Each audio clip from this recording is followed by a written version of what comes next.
happened to him. He met a woman who would change his life, Kathy Leisner. She was outgoing, fun, cute. She was the kind of girl that everybody wanted to be friends with when we were in college. Kathy was 19 years old, calm and religious. There was a strong mutual attraction between them, and 6 months later they married. You were more precious to me than my life itself. This may seem a foolish statement to make, but in the last few months I am really positive that if I were ever faced with this situation of your living or my dying, that I would gladly choose to die for you. But real life interrupted their romance. On October 20th, 1962, the Cuban Missile Crisis began, and Whitman was called back to active duty. When he finally got back to school, his grades were so low that the Marines suddenly withdrew his scholarship. They plucked Whitman out of school and returned him once again to active duty. When they pulled the plug on his scholarship, he was not happy at all, and from that moment on, he blamed the Marines for almost all of his problems. Soon, his personal problems would take him to the point of no return. I have thought very much about the concept of death. When it overtakes me someday, I must remember to observe it closely.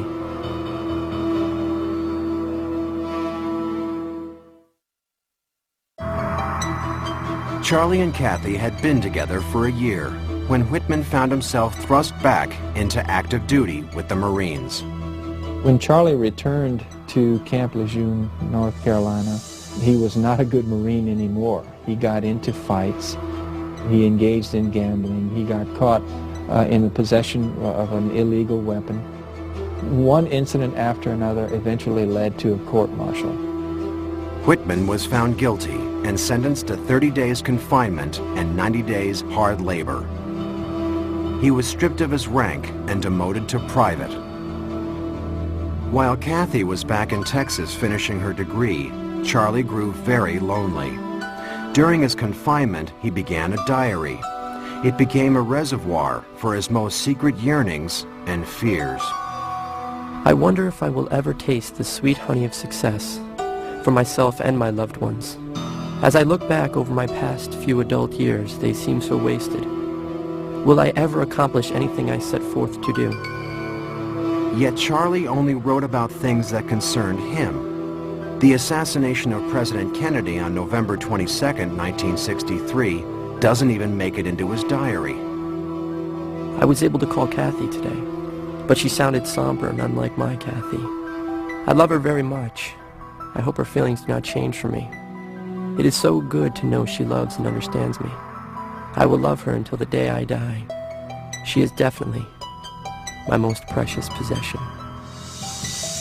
If you look carefully at Charles Whitman's writings, you see a person who's very, very selfish and very self-centered.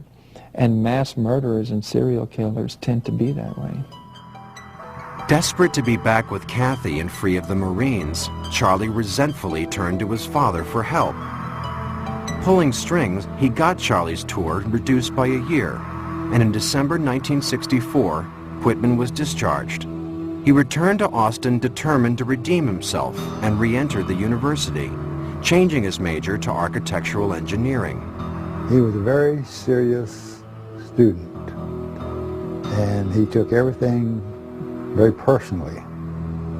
I don't think I ever saw him laugh. He was just a very intense young man, probably the most intense student I ever had in my 25 years of teaching. But while Kathy obtained her degree and began her career as a biology teacher at the local high school, Charlie, carrying a heavy workload at college, took on a series of part-time jobs. Part of the frustration of his life is that, in fact, the jobs he had were menial and very, very low paying. He clearly had it in his mind that as the man of the family, he should be supporting her. But the reality was, she was supporting him. Kathy's successful career was a constant reminder that he hadn't accomplished anything. The stress he put on himself, he took out on his wife. Kathy said that when they were first married, that he would hit her. And we were surprised because Charlie looked like the kind of guy who didn't ever have a temper.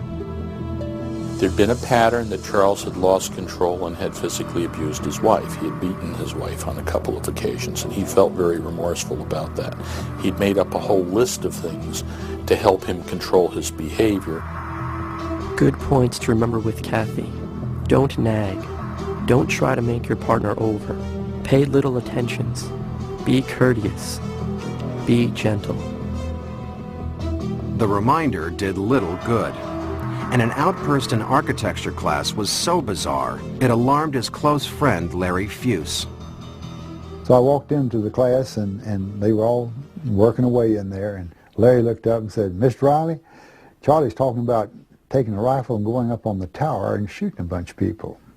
And I just walked over and put my elbows on his table, and I said, "Now that's just what an old Marine needs to do, to prove that he can shoot." And he never looked up. He had that little bitty smile on his face, and he just kept drawing.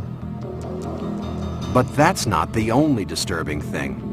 To many around him, Whitman seemed frantic, overbearing, and disorganized.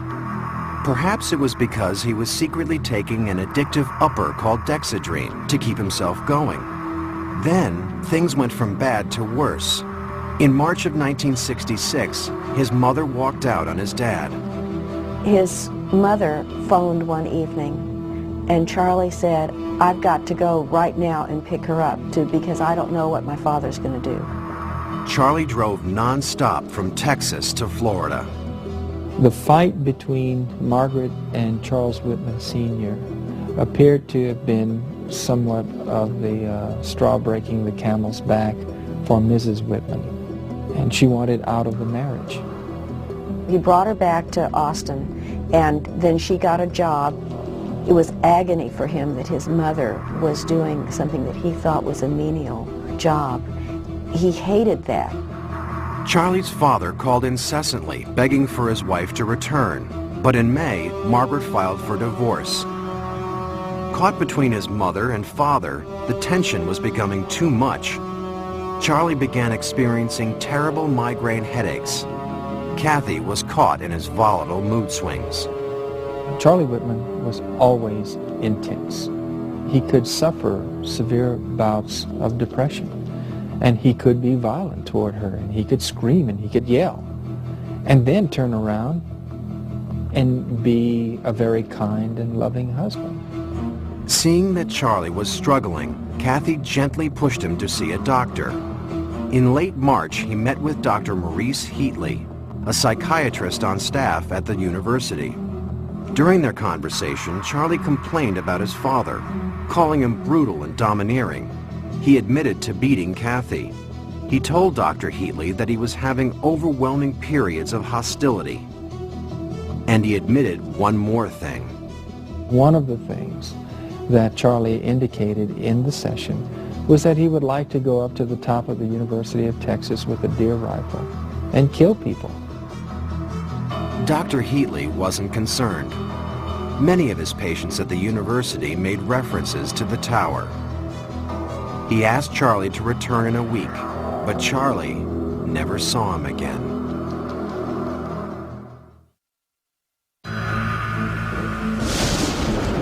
It is the evening of July 31st, 1966, the night before Charlie Whitman takes an arsenal of guns, knives, and ammunition to the top of the tower. He pulled out a sheet of paper and put it in his typewriter and began typing away. I've been to a psychiatrist. I've been having violent impulses.